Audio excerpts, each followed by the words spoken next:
Were you there? When little John was brutally harassed? Were you there? When John was subject to pain, shame, and constant blame? Were you there?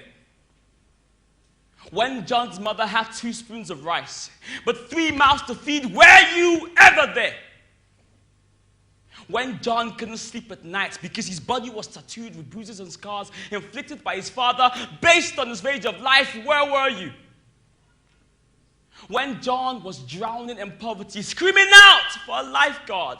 Were you there? When a 7-year-old child contemplated suicide and took his own life? You weren't there.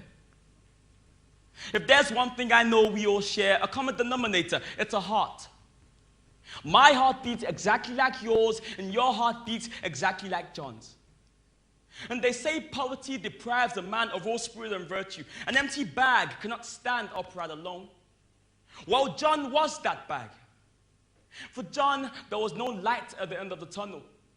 Overwhelmed by the threshold of poverty, John took his own life. Another child, dead, before he didn't have the chance to live.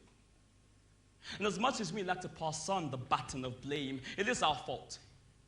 We all sit here and we say, what's in Africa is Africa's problem. And what's in China is China's problem. But that's not true.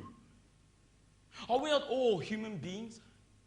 Do we not all share that common bond, that common heart? Others will say this is just an isolated case. Well, that's also not true. Because John represents a whole nation who seem damned. And as different as we may look and sound, are we not all still just one people? Ladies and gentlemen, we must have empathy.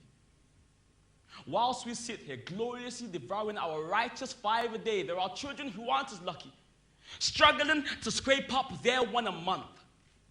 Are these children sons of a lesser God? No. They're just like you and me. You could be there in their lives. By giving money to notable charities, you could provide these children with something they so desperately need: love. Ladies and gentlemen, right now as we speak, there is a person now. Maybe young, maybe old, but they are drowning in poverty, about to be overwhelmed by that same threshold. But wait.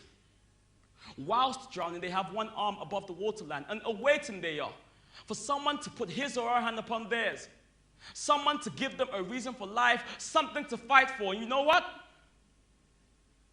You could be there.